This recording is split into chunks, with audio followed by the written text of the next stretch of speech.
ইসলামের দ্বিতীয় খলিফা নাম কি? হযরত ওমর ফারুক রাদিয়াল্লাহু তাআলা আনহু। তিনি আল্লাহর কাছে দোয়া করেছেন তার মৃত্যুটা যেন মদিনার মাটিতে নসিব হয়। খলিফাতুল মুসলিমিন ওমর ফারুক রাদিয়াল্লাহু তাআলা আনহু আল্লাহর কাছে তিনি দোয়া করলেন, আল্লাহুম্মা রযুকনি শাহাদাতান ফি সাবিলিক ওয়াজআল মাউতি ফি বালাদি রাসূলিক। আর রব্বুল আলামিন, শহীদ মৃত্যু, শাহাদাতের মৃত্যু তুমি আমাকে নসিব করো। ওয়াজআল মাউতি ফি বালাদি রাসূলিক। আর রব্বুল আলামিন, দুনিয়া থেকে যখন বিদায় হয়ে যাব আমার মৃত্যুটা যেন তোমার বন্ধু মুহাম্মদ সাল্লাল্লাহু আলাইহি ওয়াসাল্লামের শহরে মদিনার মাটিতেই নসিব হয়। আল্লাহ পাক ওমরের দোয়াকে কবুল করেছেন। হযরত ওমর তিনি যখন খলিফা ছিলেন, আবু লুলু নামক এক অগ্নি পূজক খলিফাতুল মুসলিমিন ওমর ফারুক রাদিয়াল্লাহু তাআলা আনহুকে ২০ মাকা খঞ্জর দিয়ে পেটের মধ্যে আঘাত করে তাকে শহীদ করে ফেলেছে। নামাজের মধ্যে তিনি অজ্ঞান হয়ে গেলেন। হুশ যখন তার ফিরে এলো, তিনি মানুষগুলোকে ডেকে বললেন, দুইটা প্রশ্ন তিনি করলেন। এক নম্বরে প্রশ্ন করলেন, আসাল্লান নাস, যেই নামাজের মধ্যে ফজরের নামাজে আমি আহত হয়ে বেহুশ হয়ে গেলাম, ওই অবশিষ্ট নামাজটাকে সাহাবায়ে কেরাম আদায় করেছেন কিনা। ২ নম্বরে প্রশ্ন করলেন, আমাকে যিনি আঘাত করেছেন, আমাকে যিনি শহীদ করেছেন, তিনি কি কোনো মুসলমান নাকি কোনো বিধর্মী? লোকেরা বলল, এক অগ্নি পূজক আপনাকে আঘাত করেছে। খলিফাতুল মুসলিমিন আল্লাহর কাছে শুকর আদায় করলেন। তিনি আল্লাহ পাককে ডাক দিয়ে বললেন, আলহামদুলিল্লাহ রব্বুল আলামিন, তোমার সকল প্রশংসা। তুমি কোন মুসলমানের হাতে আমার জীবনটা নাওনি, একজন অমুসলিমের হাতে আমার জীবনটা নিয়েছো। তার মানে শাহাদাতের মৃত্যু তুমি আমাকে নসিব করেছো। জোরে বলুন আল্লাহু আকবার। ইমাম মালিক হজ করতে যান নাই, চিন্তা করে যদি হজ করতে চলে যাই মদিনার মাটিতে আমার মৃত্যু হবে না, মক্কার মাটিতে মৃত্যু হয়ে যাবে। এই জন্য তিনি হজ করতে যান না, দীর্ঘদিন পর্যন্ত চলে গেল। শেষ বয়সে মনের মধ্যে চিন্তা এলো, তামান্না এলো, যদি জানতে পারতাম আর কতদিন এই পৃথিবীর বুকে বেঁচে থাকবো, তাহলে আরেকটা বার আমি হজ আদায় করতে পারতাম। এক রাতে তিনি ঘুমিয়ে আছেন, এমন সময় তিনি দেখতে পেলেন আল্লাহর হাবিব মুহাম্মদ সাল্লাল্লাহু আলাইহি ওয়াসাল্লাম ইমাম মালিকের সামনে দাঁড়িয়ে আছে। জোরে বলুন আল্লাহু আকবার। আল্লাহর নবী তার সামনে দাঁড়িয়ে আছেন। এমন স্বপ্ন দেখা কি সাধারণ বিষয় কিনা? সাধারণ বিষয় নয় তো। তাদের স্বপ্নগুলো কত চমৎকার ছিল। তারা কাদেরকে দেখতেন? তারা স্বপ্নে আল্লাহকে দেখতেন, আল্লাহ রাসূলকে দেখতেন। আর আমাদের স্বপ্নগুলো হচ্ছে এমন বাজে জিনিস যা সারাদিন কল্পনা করি, ঘুমাতে গেলে সেগুলোই আমরা স্বপ্ন দেখি, ঠিক কিনা? এক লোক মনে মনে চিন্তা করত, যদি কখনো বিয়ে করি তাহলে বিয়ে দুটো করব। কয়টা করব? দুটো করব। যুক্তি কি যুক্তি হচ্ছে, যদি এক বউয়ের সঙ্গে ঝগড়া হয়ে যায় তাহলে তো আরেকটা বউ আদর করবে, ঠিক কিনা? আরেকটা ভালোবাসবে। তো ওই বেচারা ঘুমিয়ে আছে, ঘুমের মধ্যে স্বপ্ন দেখছে যে না, সে বিয়ে দুটোই করেছে। কিন্তু ঘটনা হলো উল্টো। এক বউর সঙ্গে ঝগড়া হবে, আরেক বউ আদর করবে, এমন তো হয়নি। বরঞ্চ এক বউ তাকে বেঁধে রেখেছে, আরেক বউ তাকে পেটাচ্ছে। যেটা বলেন নাউজুবিল্লাহ। তা আমাদের স্বপ্নগুলো হচ্ছে এমন উল্টা পাল্টা। তো পরবর্তী আগের যুগের পূর্ববর্তী বুজুর্গ যারা ছিলেন তাদের স্বপ্নগুলো ছিল কত চমৎকার। আল্লাহর হাবিব মুহাম্মদ সাল্লাল্লাহু আলাইহি সাল্লামকে তিনি দেখতে পেলেন। দেখার পর তিনি ভাবলেন, এই তো সুযোগ, আমি রাসূলকে জিজ্ঞাসা করে ফেলি আর কতদিন আমি এই পৃথিবীর বুকে বেঁচে থাকবো।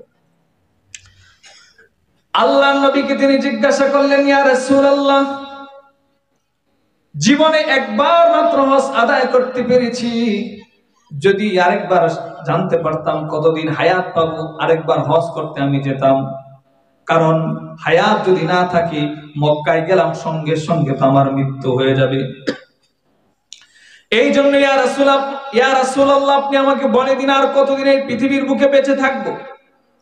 আল্লাহর নবী ইমাম মালিকের প্রশ্নে তিনি কিছুই বললেন না, শুধুমাত্র আঙ্গুল দেখালেন 5টা। কয়টা? যে আওয়াজ দিয়ে বলুন, আঙ্গুল দেখাতে হবে কয়টা? 5টা। আমাদের দেশের সিস্টেম হলো যে যখন বক্তা ওয়াজ করে, বক্তা যদি কোনো প্রশ্ন চায়, রিপ্লাই চায়, শ্রোতারা ঠাস ঠাস করে উচ্চ আওয়াজে তার উত্তর দিয়ে দেয়। তা আপনাদেরকে অভ্যাসটা করতে হবে। কারণ আমরা যার কথা বলবো আল্লাহর কথাই তো বলবো, ঠিক কিনা? আল্লাহর নাম যত বেশি নিবেন, রাসূলের নাম যত বেশি নিবেন, লাভ না ক্ষতি? আল্লাহু আকবার কেন বলা দরকার? সুবহানাল্লাহ কেন বলা দরকার? আল্লাহু আকবার শব্দের অর্থ হচ্ছে আল্লাহ মহান, আল্লাহ সর্বশ্রেষ্ঠ। জোরে বলুন আল্লাহু আকবার। এখন আল্লাহ সর্বশ্রেষ্ঠ, আল্লাহ মহান, এটাকে আমি ঘোষণা দেওয়ার অপেক্ষা রাখি না। ঘোষণা ছাড়াই তিনি সর্বশ্রেষ্ঠ, ঘোষণা ছাড়াই তো তিনি সর্বশ্রেষ্ঠ। তাহলে তারপর আল্লাহু আকবার কেন বলা দরকার? আল্লাহ সর্বশ্রেষ্ঠ কেন বলা দরকার? কারণ আমরা যত বেশি আল্লাহ পাককে তার বরত্বের ঘোষণা দিব, আল্লাহ পাক আমাদেরকে পৃথিবীর মানুষের সামনে তিনি বড় করে দিবেন। এবার তো বলতে পারেন আল্লাহু আকবার। যদি আমরা বড় হতে চাই, আল্লাহু আকবার বলা দরকার আছে না নাই? সুবহানাল্লাহ বলার দরকার রয়েছে, আলহামদুলিল্লাহ বলার দরকার রয়েছে। সুবহানাল্লাহ কেন বলা দরকার? সুবহানাল্লাহর অর্থ হচ্ছে আমি ঘোষণা দিচ্ছি আল্লাহ পাকের কোনো দোষ নেই, কোনো ত্রুটি নেই, কোনো অক্ষমতা নেই। আমি যদি ঘোষণা না দেই, তারপর আল্লাহ পাক সমস্ত দোষ থেকে মুক্ত, সমস্ত অক্ষমতা থেকে মুক্ত। তাহলে আমি যদি ঘোষণা দেই আল্লাহ পাক সমস্ত দোষ থেকে মুক্ত, ত্রুটি থেকে মুক্ত, তাহলে কি হবে? আল্লাহ পাক এমন ঘোষণা দেওয়ার কারণে আল্লাহ পাক আমাকে পৃথিবীর বুকে দুর্বলতা থেকে মুক্ত করে দিবেন। জুড়ে বলুন সুবহানাল্লাহ। 3 নম্বরে আলহামদুলিল্লাহ বলতে হবে। আলহামদুলিল্লাহ মানে হচ্ছে সমস্ত প্রশংসা আল্লাহর জন্য। আমি যদি ঘোষণা না দেই, তারপর আল্লাহ পাকের জন্য সমস্ত প্রশংসা নির্ধারিত। তারপর কেন আল্লাহ পাকের প্রশংসা করা উচিত? আল্লাহ পাকের প্রশংসা যদি বান্দা করতে পারে, আল্লাহ রাব্বুল আলামিন সেই বান্দাকে পৃথিবীর বুকে প্রশংসিত বান্দা হিসাবে কবুল করে নেবেন। এবার বলুন আলহামদুলিল্লাহ। এজন্য আল্লাহু আকবার, সুবহানাল্লাহ, আলহামদুলিল্লাহ এগুলো বেশি বেশি আমাদের বলা উচিত। শুধু এটুকু নয়, এই সুবহানাল্লাহর তো কত দাম। সুবহানাল্লাহ, আল্লাহ রাসূলের হাদিস সাক্ষী দিচ্ছে, সুবহানাল্লাহি ওয়াল হামদুলিল্লাহি তামলাআনি ফিল মিজান। এই দুটি শব্দ কাল কিয়ামতের ময়দানে আপনার মিজানের পাল্লাকে ভারী করে দিবে। অথবা আও তামলাউ মা বাইনাস সামাওয়াতি ওয়াল আরদি ওয়া মা বাইনাহুমা, আকাশ এবং জমিনের মাঝখানে যতটুকু খালি জায়গা আছে, আল্লাহ পাক সুবহানাল্লাহ এবং আলহামদুলিল্লাহ বিনিময়ে নেকির দ্বারা পরিবর্তন করে দিবেন। হাদিস হচ্ছে রাওয়াহুল বুখারী ওয়াল মুসলিম, বুখারী মুসলিমের হাদিস। হাদিসের মান অনেক উপরের, এজন্য এই জিকিরগুলো আমরা বেশি বেশি করব। ইমাম মালিক রাহমাতুল্লাহি আলাইহি তিনি আল্লাহ নবীকে প্রশ্ন করলেন, আল্লাহ নবী কিছু বললেন না, 5টা আঙ্গুল দেখিয়ে চলে গেলেন। ইমাম মালিক এতদিন তিনি স্বাভাবিকভাবে ছিলেন, এত অস্থির ছিলেন না যে কতদিন বাঁচবেন। এখন একটা সন্দেহ, সংশয় ঢুকে গেল। আল্লাহ নবী 5 আঙ্গুল দেখিয়ে আমাকে কি বুঝাতে চাইলেন? 5 আঙ্গুল দেখালেন, তার মানে কি 5 দিন, নাকি 5 সপ্তাহ, নাকি 5 মাস, নাকি 5 বছর? আরো একটা সন্দেহ মারাত্মকভাবে ঢুকেছে, ঠিক কিনা? এখন স্বপ্নের ব্যাখ্যা তো জানতে হবে। স্বপ্নের ব্যাখ্যা ইমাম মালিক যদিও অনেক বড় ইমাম, যদিও অনেক বড় মুহাদ্দিস, কিন্তু তিনি তার স্বপ্নের ব্যাখ্যা কারক না। কারণ মানুষ যত জ্ঞানী হোক, সবাই কিন্তু সব বিষয়ে পারদর্শী হয় না। উস্তাদেরও উস্তাদ আছে না নাই? উস্তাদেরও উস্তাদ আছে। বাংলাদেশের একটা ছোট্ট ফানি স্টোরি। 5 ইঞ্জিনিয়ার মিলে এক গ্রামে গিয়ে একটা আঁকাবাঁকা পাইপ বানিয়েছে। আঁকাবাঁকা পাইপ বানানোর পর সেই জায়গাটা যে তারা তার ঢুকাবে, এখন আর সেটা ঢুকাতে পারছে না। তো পাশেই ছিলেন এক কৃষক, তিনি তাদেরকে দেখতে পেলেন তারা এই অসহায়ত্ব ফিল করছে, তারা এখানে বারবার তার ঢুকাতে গিয়ে ব্যর্থ হয়ে যাচ্ছে। তো কৃষক এসে বললেন যে, বাবারা আমাকে কি একটু সুযোগ দেবে, আমি চেষ্টা করে দেখি এখানে এই তোমাদের আঁকাবাঁকা পাইপের ভিতরে পাথর এই তার ঢুকাতে পারি কিনা। তো ইঞ্জিনিয়াররা স্বাভাবিকভাবে তাকে ইগনোর করলেন, বললেন যে, বেটা আমরা এত বড় বড় ইঞ্জিনিয়ার, আমরাই এখানে পাইপের ভিতরে তার ঢুকাতে পারছি না, আর তুমি এলে এখানে তার ঢুকাতে। তিনি বললেন যে, দিন না একটা সুযোগ, দেখি সুযোগটা কাজে লাগিয়ে পারি কিনা। তখন তারা ভাবলো যে সুযোগ তো দেওয়া উচিত, কারণ আমরা তো পাচ্ছি না। তখন তারা বললো, ঠিক আছে চেষ্টা করে দেখো পাইপের ভিতরে তার ঢুকাতে পারো কিনা। তিনি তখন একটা ইঁদুর ধরে নিয়ে আসলেন। কি নিয়ে আসলেন? ইঁদুর ধরে নিয়ে আসলেন। ইঁদুরটাকে ধরে নিয়ে এসে ওই ইঁদুরের লেজের মধ্যে ওই তারটা বেঁধে দিলেন। এরপর সেই পাইপের মধ্যে ঢুকিয়ে দিলেন। 1 মিনিটের মধ্যে ওই ইঁদুরটা এই পাশ থেকে ওই পারে চলে গেল, তারটা ওদিক দিয়ে বের হয়ে গেল। জোরে বলেন সুবহানাল্লাহ। এবার ইঞ্জিনিয়ার অবাক। ইঞ্জিনিয়ার বলতে পারলো, আরে আফসোস, কি পৃথিবী এলো, কি যুগ এলো, ডিগ্রিরও কোনো আজকাল মূল্য নেই। তার মানে বোঝা যাচ্ছে প্রত্যেক বিষয়ে একজন বিশেষজ্ঞ থাকেন, বিশেষ জ্ঞানী থাকেন। তো সেই যুগে স্বপ্নের সবচেয়ে বড় ব্যাখ্যাকার ছিলেন ইমাম মুহাম্মদ ইবনে সিরিন রাহমাতুল্লাহ আলাইহি।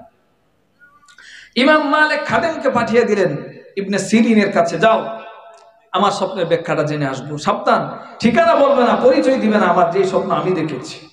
ইমাম মালিক কত বড় স্বপ্নের ব্যাখ্যাকারক ছিলেন। এক লোক এসেছে, এসে বলছে যে হুজুর আমি তো খুব খারাপ একটা স্বপ্ন দেখলাম, আমাকে আপনি তওবা করিয়ে দিন। ইমাম মালিক জিজ্ঞাসা করলেন কি স্বপ্ন দেখেছো? লোকটা জবাব দিচ্ছে, ঘুমের মধ্যে দেখছি আমি কোরআনের উপর দাঁড়িয়ে প্রস্রাব করছি। নাউজুবিল্লাহ। আপনারা নাউজুবিল্লাহ বললেন, স্বাভাবিকভাবে নাউজুবিল্লাহ বলা উচিত। তো ইমাম মালিক বললেন যে বেটা আলহামদুলিল্লাহ বলো। লোকটা তো অবাক, স্বপ্নে দেখছি কোরআনের উপর প্রস্রাব করছি আর আমি বলবো আলহামদুলিল্লাহ, কেন হুজুর? ইমাম মালিক বলেন যে বেটা তুমি কোরআনের উপর প্রস্রাব করছো, এর অর্থ হচ্ছে তোমার সন্তান হাফেজে কোরআন হবে। যেটা বলুন সুবহানাল্লাহ। আরেক লোক এসে বলছে যে হুজুর রাতে ঘুমের ঘরে স্বপ্নে দেখছি আমার খাটের নিচে আগুন লেগে গেছে, এটা কি ব্যাখ্যা হবে? তিনি বললেন যা বেটা তাড়াতাড়ি বাড়ি যা, মাটি খনন কর, তোর ঘরের মধ্যে গুপ্তধন রয়েছে। কিছুদিন পর আরেক লোক এলো, এসে বললো হুজুর খারাপ স্বপ্ন দেখছি, ঘরের মধ্যে আগুন লেগে গেছে, খাটের নিচে আগুন লেগে গেছে, এটার ব্যাখ্যা কি? তিনি বললেন যে বেটা তাড়াতাড়ি বাড়ি যা, তোর ঘরে আগুন লেগে যাবে, মাল সামান সবকিছু বের কর। খাদেম জেনেছিলেন, খাদেম অবাক, বুঝলাম না ব্যাপারটা, একই স্বপ্ন দুইজন দেখলেন, ব্যাখ্যা দুই রকম হয়ে গেল, ঠিক কিনা? ইমাম মালিককে জিজ্ঞাসা করলেন হুজুর ব্যাপারটা কি বুঝলাম না তো। একজন এসে আগুন লাগার কথা বললো, তাকে বললেন যে মাটি খনন কর, সোনা দানা পাবি, গুপ্তধন পাবি। আরেকজন বললো, তাকে বললেন তোর ঘরে আগুন লেগে যাবে, ব্যাপারটা কি বুঝলাম না। ইমাম মালিক জবাব দিলেন যে বেটা তুমি কি দেখোনি যেই লোকটা প্রথমে এসে প্রশ্ন করলেন তিনি এসেছেন শীতকালে। কোন কালে? শীতকালে। আর শীতকালে মানুষের জন্য আগুন উপকারী নাকি ক্ষতিকর? শীতকালে মানুষের জন্য উপকারী না? আমরা নিজেরাই কি যাই আগুনের কাছে যাই, আগুনের তাপ নেই। আপনাদের দেশে নেয় না? আমাদের বাংলাদেশে আমরা শীতকাল যখন আসে, বেশি শীত এলে আমরা আগুনের কাছে গিয়ে আগুনের তাপ নেই। আর গরমকালে দ্বিতীয় লোকটাকে প্রশ্ন, ওই দ্বিতীয় ব্যাখ্যা করতে যার দ্বিতীয় লোকটা যিনি এলেন উনি কোন কালে এসেছেন? খাদেম বলেন উনি গরমকালে এসেছেন। যে এখন বলো তুমি গরমকালে মানুষের জন্য আগুন দরকারি নাকি ক্ষতিকর? বলে আগুন ক্ষতিকর। তাহলে আগুন ইনি গরমকালে স্বপ্ন দেখেছেন, তো আগুন তার মানে ওনার জন্য কি হবে? ক্ষতিকর হবে, এটাই স্বাভাবিক। ইমাম মালিক এত বড় স্বপ্নের ব্যাখ্যাকার ছিলেন। ইমাম মালিকের কাছে খাদেমকে পাঠিয়ে দিলেন। খাদেম গিয়ে বলল হুজুর যদি কোনো ব্যক্তি এমন স্বপ্ন দেখে, আল্লাহ রাসূল তার কাছে এলেন আর 5 আঙ্গুল দেখিয়ে চলে গেলেন, এর ব্যাখ্যা কি হতে পারে? ইমাম ইবনে সিরিন তাকে বললেন যে তুমি কে, তোমার নাম কি? উনি বললেন যে আমার নাম অমুক, আমি অমুকের খাদেম। তখন ইবনে সিরিন বললেন যে বেটা তোমার মতো সাধারণ সলিমুদ্দি আর করিমুদ্দির পক্ষে এই স্বপ্ন দেখা সম্ভব নয়। এই স্বপ্ন দেখার জন্য যুগের সবচাইতে বড় আলেম হতে হবে। যিনি যুগের সবচাইতে বড় আলেম তিনি এমন স্বপ্ন দেখতে পারেন। যাও যিনি স্বপ্ন দেখেছেন তার কাছ থেকে অনুমতি নিয়ে আসো, যদি নাম না বলো এই স্বপ্নের ব্যাখ্যা হবে না। খাদেম চলে গেল ইমাম মালিকের কাছে, গিয়ে বললো হুজুর নাম না বললে তো ব্যাখ্যা হবে না, তো কি করা? বললেন যে ঠিক আছে গিয়ে বলো আমি দেখেছি স্বপ্ন। খাদেম চলে গেলেন, গিয়ে বললেন যে হ্যাঁ ইমাম মালিক এই স্বপ্নটা দেখেছেন, কি ব্যাখ্যা হতে পারে? আল্লাহর বান্দা মুহাম্মদ ইবনে সিরিন পবিত্র কোরআনের সূরা লুকমান থেকে 3 আয়াত তেলাওয়াত করে শোনালেন। আল্লাহ রাব্বুল আলামিন সূরা লুকমানের মধ্যে বলেছেন ইন্নাল্লাহা ইনদাহু ইলমুস সাআ ওয়া ইউনাজ্জিলুল গায়ব। এই দুনিয়ার বুকে 5টা জিনিস এমন রয়েছে, আল্লাহ নবী 5 আঙ্গুল দেখালেন। তার মানে কি ব্যাখ্যা করছেন? তার মানে হলো এই পৃথিবীর বুকে 5টা এমন জিনিস রয়েছে যে এই 5টা জিনিসের জ্ঞান আল্লাহ ব্যতীত কারো কাছে নাই, এমনকি কোনো নবীর কাছে নাই, কোনো ওলির কাছেও নাই।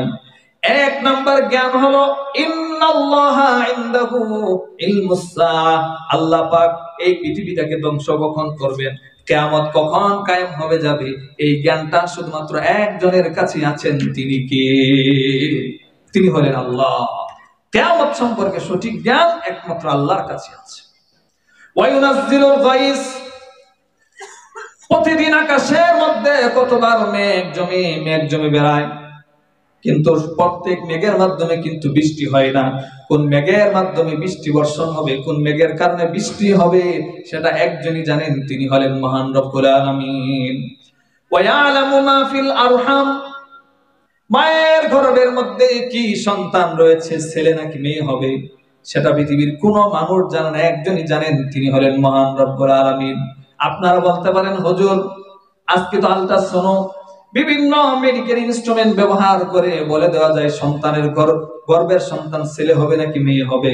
আমি আপনাদেরকে বলবো, এটাকে জানা বলে না, একটা নির্দিষ্ট সময় চলে যাওয়ার পর প্রযুক্তির সাহায্য নিয়ে বলা হয়, আবার বেশিরভাগ ক্ষেত্রে ভুল হয়ে যায়, ঠিক কিনা? কিন্তু আল্লাহ রাব্বুল আলামিন এমন ভাবে জানেন, আজকে মাত্র এই পৃথিবীর মুখে যেই সত্য বালিকাটা জন্ম নিয়েছে, যেই মেয়েটা জন্ম নিয়েছে, 20 বছর পর বিয়ে হবার পর এই সন্তানের গর্ভে কয়টা ছেলে হবে কয়টা মেয়ে হবে, এই বিষয়টাই আজ থেকে আল্লাহ রাব্বুল আলামিন অত্যন্ত সুন্দরভাবে জানেন। এর নাম হচ্ছে ওয়ালামু মা ফিল আরহাম। মায়ের গর্ভে কি আছে এটা দুনিয়ার কোনো মানুষ জানে না, শুধুমাত্র একজনই জানেন। 4 নম্বরে বললেন ওমা তাদরি নাফসুম মাযা তাকসিবু গাদা। মানুষ কত স্বপ্নে দেখে, আগামীকাল অমুক জায়গায় যাব, অমুক জায়গায় যাব, এই কাজ করব, এই কাজ করব। আগামীকাল মানুষ স্বপ্ন দেখে বর্ষে যে মেয়ের বাড়িতে বরযাত্রী হয়ে যাবে, কিন্তু তাকদীরের কি ফয়সালা, আল্লাহর কি কুদরত, আল্লাহ রাব্বুল আলামিন এই মানুষটাকে কবরের যাত্রী বানিয়ে দেন। এমনটা হয় কি না? হয় না? মানুষ কত স্বপ্ন দেখে, কত কিছু করবে, কিন্তু হয় তার উল্টোটা। ওমা তাদরি নাফসুম বিআইয়ি আরদিন তামুত। পৃথিবীর কোন মানুষ এই গ্যারান্টি দিতে পারবে না যে তার মৃত্যু কোন জায়গায় হবে।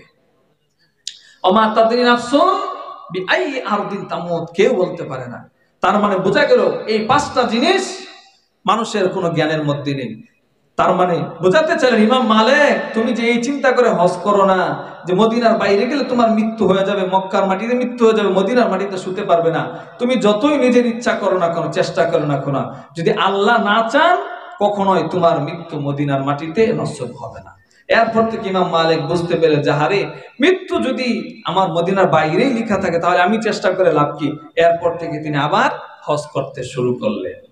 আপনাদেরকে যে বিষয়টা বোঝাতে চাই, মৃত্যু আসবে কিনা? মৃত্যু আসবে। সেই মৃত্যুর জন্য প্রস্তুতি দরকার আছে না নাই?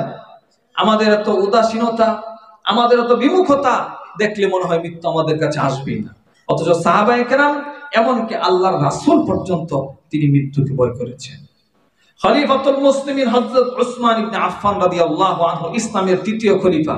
সমস্ত সাহাবীদের মর্যাদা, সমস্ত সাহাবীদের মধ্যে যার মর্যাদা 3 নম্বরে, দুনিয়ায় থাকতে যিনি জান্নাতের সুসংবাদ পেলেন।